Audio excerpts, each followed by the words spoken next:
बिस्मिल्लाहिर्रहमानिर्रहीम। सिंध जा नौजवानों, अज जे टॉपिक के असीं खणी आया आहियूं सिंधी थॉट्स जे प्लेटफॉर्म ते, उहो आहे टाइम एंड टास्क मैनेजमेंट। अॼु जे अक्सर नौजवाननि ऐं वॾड़नि जो इहो सुवाल आहे त टाइम कोन थो मिले, त that is the actual task, how to manage the time. So अॼु ही इम्पोर्टेंट टॉपिक खणी तव्हांजे साम्हूं असीं आया आहियूं। प्रिपरेशन, टाइम खे कीअं प्रिपेयर कजे। जॾहिं प्रिपेयर कंदासीं तॾहिं ई उन शइ खे मैनेज करे सघंदासीं। So before managing the time we should prepare the time. तव्हांखे कीअं ख़बर पवे त ही टाइम हाणे तेज़ीअ सां गुज़रे थो या टाइम हाणे स्लो गुज़रे थो। जॾहिं असीं वांदा हूंदा आहियूं त असांखे इहो महसूसु थींदो आहे त हाणे टाइम सफ़ा स्लो थो गुज़रे। जॾहिं असीं मसरूफ़ हूंदा आहियूं त वक़्तु ॾाढो तेज़ीअ सां गुज़रंदो आहे। त इन जो मक़सदु इहो थियो, असांखे वांदो न आहे वेहणो, पंहिंजे पाण खे मसरूफ़ रखिणो आहे। तंहिंमां जीअं असांखे प्रॉपर टाइम जो, छो त जेको असांजो ही टाइम गुज़रे पियो इहो वापसि न ईंदो। दुनिया में उहा वाहिद टाइम ई हिकिड़ो अहिड़ो आहे ज़रियो जेका शइ वापसि न मिलंदो। पैसो वञे थो वापसि अची वेंदो, ॿी जेके बि शयूं आहिनि लाइफ में अप्स एंड डाउन्स थियनि था उहे वापसि अची सघनि था। सिहत, इंसानु बीमार थिए थो, सिहताब थी सघे थो, सुठनि डॉक्टरनि खे ॾेखारियो, मेडिसिन सुठी वठो, थी सघे थो। कमज़ोर माण्हू आहे, सुठी दवाऊं खाईंदो, सुठियूं शयूं खाईंदो, ताक़त वारियूं शयूं खाईंदो, उहे शयूं अचे। टाइम उहा शइ आहे जेका वंस वई वापसि न ईंदी। So we should utilise each second of time properly. ॿ शयूं असीं जेके आहिनि पाण में मिसमैच कंदा आहियूं। Number 1 workload, and other is stress. Workload असांजे मथां इलाही हूंदो आहे, जंहिं वजह खां असां टाइम एंड टास्क इहे ॿ शयूं अलॻि अलॻि आहिनि, उन्हनि खे मैनेज सही न करे सघंदा आहियूं। हमेशह नौजवान असां वटि ईंदा आहिनि, या मुंहिंजो घणो वक़्तु तक़रीबन नौजवाननि सां गुज़रंदो आहे, छाजे करे तव्हां यूनिवर्सिटी में पढ़ाईंदो आहियां। त नौजवाननि में हिकु शइ जेका मूं ॾिठी आहे, जेको जॾहिं बि मां उन्हनि खे हिकिड़ो टास्क ॾींदो आहियां त उन्हनि खे इहा ख़बर न हूंदी आहे त दैट इज़ अर्जेंट और इम्पोर्टेंट। असांजे नौजवाननि खे इन ॿिनि शयुनि जी ख़बर हुजणु ज़रूरी आहे त what is urgent work and what is important work. अगरि मां कंहिं नौजवान खे चवां थो त दैट इज़ अर्जेंट टास्क, हू चुप करे वेही थो रहे। वरी जॾहिं मां हुन खां ॿीहर पुछां थो तॾहिं त मूंखे ॿुधाए त साईं हाणे हिन जो हे कमु आहे। त अर्जेंट मीन्स मूंखे हाणे जो हाणे इहो कमु खपे। अगरि मां चवां थो त बेटा ही तव्हां इम्पोर्टेंट वर्क आहे, हिन खे मूंखे करे ॾियो, त तव्हां वेड़े तेड़े उहो खणी आयो मुंहिंजो ऑफिस में उन वक़्तु ई, त उहो अर्जेंट न हुयो पर इम्पोर्टेंट हुयो। तव्हां हुनखे सुहिणे अंदाज़ सां कंप्लीट करे सुभाणे मूंखे ॾेखारे सघो पिया, पर तव्हां उॿारप करे तकड़ि में उहा शइ खणी आयो मूंखे ॾिनी, पर उहा शइ मुंहिंजी रिक्वायरमेंट ते न हुई, त मां डेफिनेटली तव्हांखे वापसि कंदुसि। उन मां छा थींदो, टाइम तव्हांजो वेस्ट थींदो, मुंहिंजो बि टाइम वेस्ट थींदो, तव्हांजो टाइम बि वेस्ट थींदो। तव्हांखे वरी ॿीहर उन शइ ते कमु करिणो पवंदो। ऐं ॿियो, जेके बि शयूं टास्क तव्हांखे मिले थो उन टास्क में नवाण पैदा कयो। नवाण मीन्स जेका शइ मूं कंहिंखे असाइन कई या तव्हांखे कोई माण्हू असाइन करे थो, जेका उनजी एक्सपेक्टेशन आहे उन खां बि वधीक उनखे कमु करे ॾियो, तॾहिं ई तव्हांजी वर्थ थींदी, वैल्यू थींदी। सो वर्कलोड खे मैनेज करण जे लाइ ॿ शयूं आहिनि, हिकिड़ो आहे टाइम, ॿियो आहे टास्क। इन ॿिन्ही शयुनि खे अलॻि अलॻि टास्क ऐं टाइम जे हिसाब सां उनखे डिवाइड कजे। And other is stress. जॾहिं कमु वधी वेंदो आहे त असां स्ट्रेस खणंदा आहियूं, असां परेशान थींदा आहियूं, नर्वस थींदा आहियूं, हाइपर टेंशन में हलिया वेंदा आहियूं। अहिड़े तरीक़े सां जॾहिं प्रोफेशनल लाइफ में माण्हू अचे थो त डिफरेंट टास्क थियनि था, मल्टीपल टास्क थियनि था एट ए टाइम। मूंखे हिन हफ़्ते ही डिफरेंट टास्क आहिनि जेके कंप्लीट करणा आहिनि। जॾहिं असां सेमिनार्स, वर्कशॉप्स या इंटरनेशनल कॉन्फ्रेंसिस कराईंदा आहियूं त असांजे मथां इलाही प्रेशर हूंदो आहे, छो त असांखे ऑर्गेनाइज़ करिणो आहे हिकु इंटरनेशनल इवेंट, ऐं उहो असां कीअं था मैनेज कयूं, that is the challenging task. So time and task both are the challenging and we should distribute properly. So next, how do you spend a normal day? तव्हांखे हिकिड़ो आम जेको ॾींहुं आहे उहो कीअं गुज़ारणु घुरिजे, उनखे कहिड़नि हिसनि में असां डिवाइड कयूं। जीअं असां नंढे हूंदे स्कूल्स में पढ़ंदा हुआसीं त असांखे हमेशह उस्ताद इहो चवंदा हुआ, बाबा पंहिंजो डे जो टाइम टेबल ठाहे छॾियो, हेतिरा वक़्तु तव्हांखे निमाज़ पढ़णी आहे, हेतिरा वक़्तु तव्हांखे मानी खाइणी आहे, हेतिरो टाइम तव्हांखे रांदि में ॾियणो आहे, हेतिरो टाइम तव्हांखे स्टडी खे ॾियणो आहे। त अहिड़े हिसाब सां तव्हां पंहिंजो नंढा ॿार जेके आहिनि, जेके मैट्रिक लेवल ते आहिनि, हू पंहिंजो शेड्यूल प्रिपेयर करे छॾनि। जॾहिं शेड्यूल ठाहींदव तव्हां उनखे अगरि महीने जे लाइ बि एडॉप्ट कयो त पोइ तव्हांखे शेड्यूल खे ॾिसण जी ज़रूरत न आहे, पोइ तव्हांखे उनजी आदत पइजी वेंदी। पहिरियां तव्हांखे उनखे शेड्यूल खे फॉलो कंदव, महीनो अगरि तव्हां उन टाइम टेबल ते हलियो त तव्हांजी पोइ हैबिट बणिजी वेंदी, पोइ तव्हांखे टाइम टेबल खे ॾिसण जी ज़रूरत न पवंदी। ॿियो जेको how do you spend a normal day, तव्हां पूरो पंहिंजो ॾींहुं कीअं था गुज़ारियो। फॉर एग्ज़ाम्पल हिकिड़ो प्रोफेशनल माण्हू आहे, सुबुह घरां निकिरे थो, ऑफिस पहुचे थो, त उहो ट्रैवल टाइम पंहिंजो माइनस कयो। जेको तव्हांखे अगरि तव्हांखे कॉलेज पहुचणो आहे, यूनिवर्सिटी पहुचणो आहे, त उहो ट्रैवल टाइम उहो प्रोडक्टिव न आहे। ट्रैवल टाइम में तव्हां कुझु अहिड़ो प्रोडक्टिव नथा करे सघो सवाइ सोचण जे या ऑब्ज़र्व करण जे, ठीकु आहे, पर ट्रैवल टाइम उहो तव्हां माइनस कयो त तव्हांखे कलाक अगरि तव्हां ॿिए सिटी जा आहियो ऐं तव्हांजी जॉब ॿिए सिटी में आहे, तव्हां हिकिड़े सिटी जा आहियो ऐं जॉब तव्हांजी ॿिए सिटी में आहे, त उहो ट्रैवल टाइम तव्हां पंहिंजो माइनस कयो। Travel time from the work place. Then office time और वर्क फ्रॉम होम, जेको तव्हांजो प्रोडक्टिव टाइम आहे, ऑफिस टाइम आहे या जेको वर्क फ्रॉम होम अगरि कयो था 6 कलाक या 8 कलाक जेको तव्हां टाइम कयो था, उनखे तव्हां कीअं स्पेंड कंदो प्रोडक्ट वे में, त उन वक़्तु उहो ई सिर्फ़ु कमु करिणो आहे। ॿियनि शयुनि में मतिलबु प्रायोरिटाइज़ करिणो आहे शयुनि खे। टू डू लिस्ट हुजे तव्हां वटि, डेली जॾहिं तव्हां ऑफिस में अचो, डेली जॾहिं तव्हां वटि लिस्ट हुजे अॼु जे कमु करण जी, सभ खां सुठे अंदाज़ सां कमु करण जो इहो ई तरीक़ेकार आहे त तव्हां वटि लिस्ट हुजे, तव्हां वटि पूरी लिस्ट हुजे त अॼु ही मूंखे टास्क कंप्लीट करणा आहिनि। उन में अर्जेंट एंड इम्पॉर्टेंट डिस्क्राइब थियल हुजनि या उहे तव्हांजूं बाइफर्केट थियल हुजनि, त ही मुंहिंजा इम्पॉर्टेंट टास्क आहिनि, ही मुंहिंजा अर्जेंट टास्क आहिनि। सो पर्सनल टाइम, तव्हां ऑफिस वर्क खां अलावा, ट्रैवल टाइम खां अलावा बक़ाया जेको टाइम तव्हांजो बचे थो उहो आहे पर्सनल टाइम, जंहिंखे तव्हां कैटेगरी में आणे सघो था सोशल मीडिया, केतिरो टाइम तव्हां सोशल मीडिया खे ॾियो था। ट्रेडिशनल मीडिया, ट्रेडिशनल मीडिया मां मुराद तव्हां थी सघे थो अख़बार पढ़ंदा हुजो, ठीकु आहे, त उन हिसाब सां उनखे तव्हां केतिरो टाइम ॾियो था। देन एनदर फैमिली एंड फ्रेंड्स, तव्हां पूरे ॾींहं में फैमिली खे केतिरो टाइम ॾियो था, फ्रेंड्स खे केतिरो टाइम ॾियो था। उनखां पोइ जेका इम्पॉर्टेंट शइ आहे, जेका इन सभिनी शयुनि में इम्पॉर्टेंट प्ले रोल करे थी, उहो आहे तव्हांजो आराम, स्लीपिंग टाइम। ईअं न आहे त तव्हां बसि मशीन वांगुरु कमु कयो ऐं पोइ 8 कलाक या 6 कलाक बि आराम तव्हांखे नसीब न थिए, त पोइ तव्हां प्रोडक्टिव न थींदव। थी सघे थो 8 ॾींहं 10 ॾींहं तव्हां प्रोग्रेस ॾियो, उनखां पोइ तव्हांजी डे बाय डे प्रोग्रेस लो थी वेंदी, प्रोडक्टिव लो थी वेंदी। बिकॉज़ असां बि त हिकु ह्यूमन बॉडी आहियूं, असांखे आराम जी ज़रूरत आहे, मेंटल रेस्ट जी ज़रूरत आहे। त sleeping time is also important in the time management of daily life. सां पूरे ॾींहं जो जेको नॉर्मल डे आहे उनखे केतिरनि शयुनि में असां विरायोसीं, उनखे असां पंजनि शयुनि में विरायोसीं। Number 1 travel, number 2 office time, number 3 personal time, number 4 family and friends time, number 5 sleeping time और रेस्ट टाइम, ठीकु आहे। देन जेको कुझु उन में लमसम ॿियो आहे हिकिड़ो, नंबर 6 ते तव्हां रखी छॾियोसि। सम टाइम कुझु अहिड़ा टास्क अची वेंदा आहिनि जेके असांजे हिन शेड्यूल में न हूंदा आहिनि, उन में तव्हां लमसम करे सघो था। हाणे इन्हनि सभिनी शयुनि खे सुठे अंदाज़ सां कीअं यूटिलाइज़ कजे, how can you increase your efficiency each day.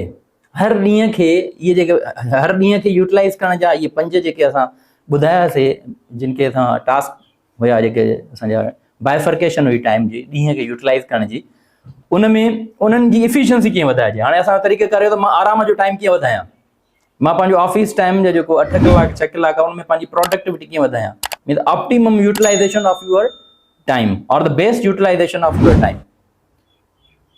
इन सभिनी शयुनि खे जी एफिशिएंसी हिक ई तरीक़े सां वधाए सघिजे थी। उहो कहिड़ो आहे? उहो आहे स्ट्रेस रिडक्शन।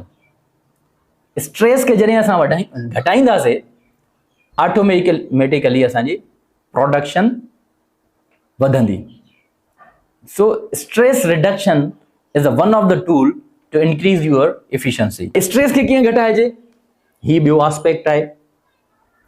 स्ट्रेस के कीअं घटाइजे, उन जे लाइ reducing your stress through 4 things. 1 organisation means जीअं मां तव्हांखे ॿुधायमि त तव्हां पंहिंजी जॾहिं तव्हां ऑफिस अचो तव्हां टू डू लिस्ट हुजे कहिड़ा टास्क आहिनि जेके मूंखे करणा आहिनि अॼु। मीन्स तव्हां जेका बि शइ कयो उनखे ऑर्गेनाइज़्ड वे में कयो। Number 2 scheduling. मूंखे ख़बर हुजे त अॼु मूंखे 4 बजे कंहिंसां मिलणो आहे, मूंखे अॼु ख़बर हुजे त अॼु राति 10 बजे मुंहिंजो छा प्लान आहे, मूंखे पूरे ॾींहं जी मां बाख़बर हुजां पंहिंजे बारे में। घटि में घटि मूंखे अगरि ॿिए जे बारे में ख़बर न आहे त 8 बजे उहो साईं किथे हूंदो, घटि में घटि मूंखे पंहिंजी त ख़बर हुजे त राति जो 8 बजे मां किथे हूंदुसि या सुबुह जो 9 बजे मां किथे हूंदुसि। Scheduling is very much important to reducing the stress. जॾहिं शेड्यूल तव्हांजो हूंदो त तव्हां मोस्ट अहसन अंदाज़ सां सभिनी शयुनि खे कंप्लीट कंदव। Another team delegation. कॾहिं कॾहिं कुझु शयूं हूंदियूं आहिनि जेके असां डेलीगेट कंदा आहियूं। कमु मूंखे ई करिणो हुयो, टास्क मूंखे ई पंहिंजे बॉस ॾिनो हुयो, पर मां पंहिंजी टीम खे डेलीगेट कंदुसि। मूंखे टीम खां कमु उहो वठिणो आहे। ज़रूरु न आहे त मां सभु कम पाण ई बाय हैंड परफॉर्म कयां, पर मूंखे पंहिंजी टीम खां उहे डेलीगेट करे उहे वठिणा आहिनि त जीअं एफिशिएंसी बि वधे, एनदर टाइम जी बि प्रॉपर ऑप्टिमाइज़ेशन थिए। एनदर अल्टर इन शेड्यूलिंग मीन्स अल्ट्रेशन तव्हांखे करणु अचे। किथे का शेड्यूलिंग में चेंजिंग आहे या किथे ऑर्गेनाइजेशन में या टीम वर्क में किथे का अल्ट्रेशन थिए थी त उहो बि तव्हांजो डिसीशन टाइमली हुजे त जीअं टाइम ज़ाया न थिए। हाणे अचे थी ॻाल्हि प्रायोरिटाइज़िंग। प्रायोरिटाइज़ कीअं कजे शयुनि खे। प्रायोरिटाइज़ करण जे लाइ ही तव्हांजे साम्हूं जेके 4 कॉलम्स नज़र 4 बॉक्सिस नज़र अचनि था। इन 4 बॉक्सिस में पहिरें बॉक्स में आहे तव्हां पहिरियों कॉलम शो करे थो अर्जेंट वर्क खे, सेकंड कॉलम शो करे थो not urgent, first row show करे थी इम्पॉर्टेंट, सेकंड रो शो करे थी नॉट इम्पॉर्टेंट। मतिलबु कुझु टास्क अहिड़ा हूंदा जो अगरि कॉलम क्वाड्रेंट 1 खे असां ॾिसंदासीं, जेको तव्हांखे नज़र अचे थो क्वाड्रेंट 1 मीन्स बॉक्स 1 जेको नज़र अचे थो उन में आहे हाणे इम्पॉर्टेंट एंड अर्जेंट। कुझु टास्क अहिड़ा हूंदा जेके इम्पॉर्टेंट बि आहिनि अर्जेंट में आहिनि, ठीकु आहे, त उहे टास्क उन कैटेगरी में उनखे आणणो आहे, त इम्पॉर्टेंट बि आहे पर अर्जेंट बि आहे। देन सेकेंड टास्क कुझु अहिड़ा बॉक्स 2 जेको तव्हांखे नज़र अचे थो त उन में छा थींदो, इम्पॉर्टेंट आहे पर नॉट अर्जेंट। बट कुझु टास्क अहिड़ा हूंदा जेके हाणे ही प्रायोरिटाइज़ था कयूं असां पंहिंजे वर्क खे। जेके बि असांखे टास्क बॉस ॾिए थो या जेको बि असांजो उस्ताद असांखे टास्क ॾिए थो उनखे असां प्रायोरिटाइज़ था कयूं, कहिड़ी कैटेगरी में इहो अचे थो। अगरि असांखे इहो कैटेगराइज़ेशन अची वई त असां पंहिंजो कमु सुठे अंदाज़ सां करे सघूं था, एफिशिएंसी पंहिंजी वधाए सघूं था, स्ट्रेस घटाए सघूं था। सो box 1 important and urgent, box 2 important but not urgent. Now box 3 urgent but not important. How it is possible. कुझु कहिड़ा टास्क हूंदा जेके अर्जेंट आहिनि पर इम्पॉर्टेंट न आहिनि। छा अहिड़ा थी सघनि था टास्क? बिल्कुलु, कुझु अहिड़ा टास्क आहिनि जेके थी सघनि था। Another box 4 not urgent not important. कुझु अहिड़ा कम हूंदा जेके इम्पॉर्टेंट बि न आहिनि अर्जेंट बि न आहिनि, त उन्हनि खे असां अगरि इग्नोर बि कंदासीं तॾहिं बि ख़ैरु आहे। सो इन्हनि शयुनि खे प्रायोरिटाइज़ करण खे अगरि असां सम्झी वियासीं, हिन बॉक्सिस खे डिस्ट्रीब्यूट करण में सम्झी वियासीं, हाणे इहो हर माण्हू जा पंहिंजा पंहिंजा स्किल्स आहिनि, पंहिंजे तजुर्बात बेसिस ते हर माण्हू जे लाइ। मिसाल तौरु मुंहिंजे जे लाइ हिकिड़ो कमु आहे इम्पॉर्टेंट, कंहिं माण्हू जे लाइ उहो कमु इम्पॉर्टेंट न हुजे may be. So according to your work, according to your office work, according to your assignment, you should divide your work in this 4 boxes. So quadrant 1 important and urgent, quadrant 2 important but not urgent, quadrant 3 urgent but not important. So quadrant 3 for example हींअर मां session deliver कयां पियो, मूंखे call अची अथई, हाणे उन में मूंखे डिसीजन कोन आहे, ही हाणे क्वाड्रेंट 3 थो चवे urgent but not important. Call आई उहा मूंखे अटेंड करणी आहे, अर्जेंट कॉल हूंदी मे बी कंहिंजी, पर मां हुनजो नालो ॾिसी सम्झमि इम्पोर्टेंट न आहे, ओके हुनखे थोरो ऑफ करे छॾियमि, छो त मुंहिंजे लाइ हींअर कमु इम्पोर्टेंट ही सेशन डिलीवर करणु आहे। त कुझु कम असांजी लाइफ में अहिड़ा हूंदा जेके असांजे लाइ अर्जेंट आहिनि पर इम्पोर्टेंट न आहिनि। Okay, for example phone calls थी वियूं, ईमेल्स आहिनि, जॾहिं असां ईमेल चेक कंदा आहियूं उन में ईमेल्स में इहो हूंदो आहे त उहो अर्जेंट आहे पर इम्पोर्टेंट न आहिनि। कुझु रिपोर्ट्स थी सघनि थियूं, कुझु मीटिंग्स थी सघनि थियूं, ठीकु आहे, उहे अर्जेंट मीटिंग आहिनि पर इम्पोर्टेंट न आहिनि। मूंखे दावत मिली कंहिं मीटिंग्स जी, मां सम्झां मतिलबु उहा अर्जेंट हुई, अॼु सुबुह मूंखे दावत मिली त अॼु शाम मीटिंग आहे, मीन्स उहा अर्जेंट मूंखे दावत मिली, पर मां उनखे सम्झां थो ही मुंहिंजे लाइ इम्पोर्टेंट न आहे त मां उनखे अटेंड न कंदुसि, त मीन्स उहो मूं ते आहे त मां उन शइ खे कीअं थो डिवाइड कयां पंहिंजे कम खे। Quadrant 4 not urgent and not important, उन में कहिड़ी शइ थी सघे थी, फॉर एग्जाम्पल कॾहिं असांजी ईमेल्स ईंदियूं आहिनि जेके जंक ईमेल्स में हली वेंदियूं आहिनि, उहे न इम्पोर्टेंट हूंदियूं आहिनि न अर्जेंट हूंदियूं आहिनि, उनखे असां सभिनी खे सिलेक्ट ऑल करे डिलीट करे छॾियऊं ट्रैश खे। सो मीन्स कुझु शयूं not important and not urgent थी सघनि थियूं। इंक्रीज़ इफेक्टिवनेस, हाणे इफेक्टिवनेस जेका आहे असांखे कीअं उन्हनि खे इंक्रीज़ कयूं।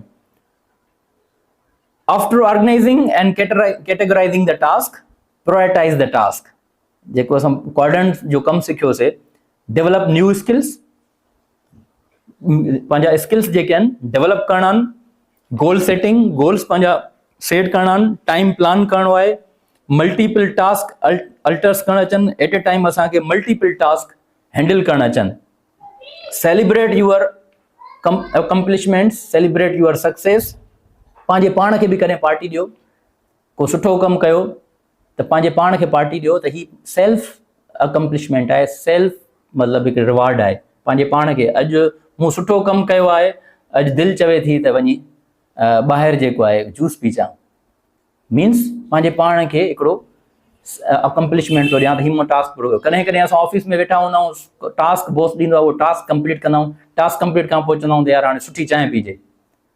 सुठी चांहि पीअण जो मक़सदु इहो आहे त सेल्फ रिवार्ड आहे, पंहिंजे पाण खे रिवार्ड ॾियणो आहे, त मूं हाणे हिकिड़ो टाइम ते टास्क कंप्लीट कयो आहे, हाणे मूंखे रिवार्ड बि ॾियणु घुरिजे पंहिंजे पाण खे। Another important thing is technology and tools, जेके टेक्नोलॉजी एंड टूल्स आहिनि जेके अॼुकल्ह जे दौर जा, उन्हनि खे बि हैंडल करणु अचे असांखे, ऐं उन्हनि शयुनि खे एडॉप्ट करणु घुरिजे त जीअं असांजी इफिशियंसी इंक्रीज़ थिए।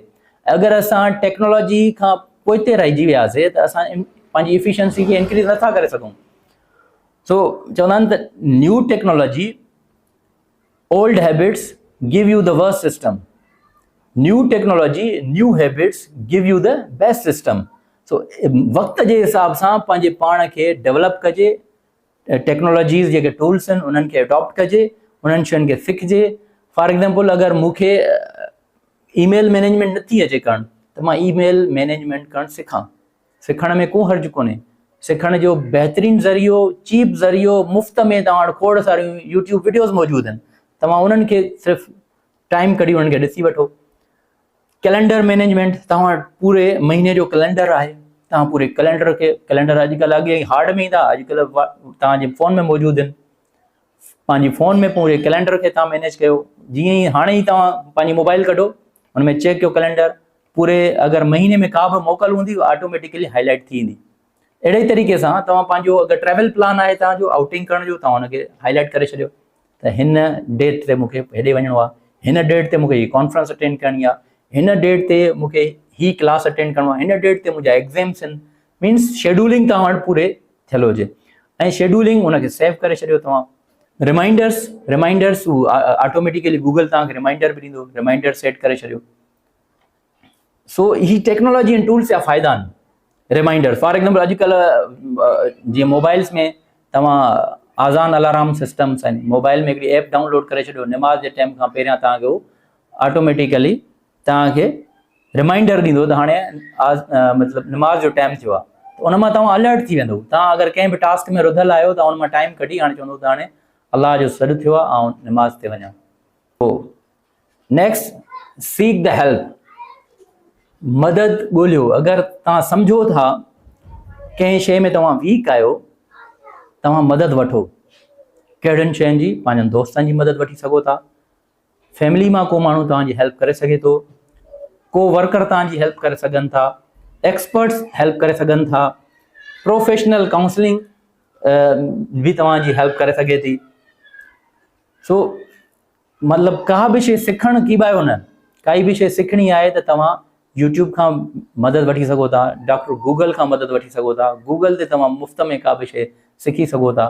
सो इंटरनेट अॼुकल्ह चीप ज़रियो आहे नॉलेज जो। खोड़ सारियूं तव्हांखे यूट्यूब वीडियोस मौजूदु आहिनि इन्हनि शयुनि खे। त जेका बि शइ, जेको बि तव्हां सम्झो था त जंहिं शइ में तव्हांखे ज़रूरत आहे, तव्हां उन शइ में उनजी हेल्प वठी पंहिंजी स्किल्स, पंहिंजा टेक्नोलॉजीज़ जो फ़ाइदो वठी पंहिंजी इफिशियंसी इंक्रीज़ करे सघो था। सो दोस्तों, ही हुयो अॼु जी प्रेज़ेंटेशन जे हवाले सां टाइम एंड टास्क मैनेजमेंट। उमेदु आहे त तव्हां घणो कुझु सिखियो हूंदो हिन वीडियोज़ में। अगरि कोई बि कंहिंजो सुवाल हुजे त तव्हां इनबॉक्स करे सघो था, मैसेज करे सघो था, सवालात पुछी सघो था हिन चैनल जे ज़रिए। ऐं वधीक ॿिए टॉपिक ते ॿिए सेशन में हाज़िर थिबो। Thank you very much.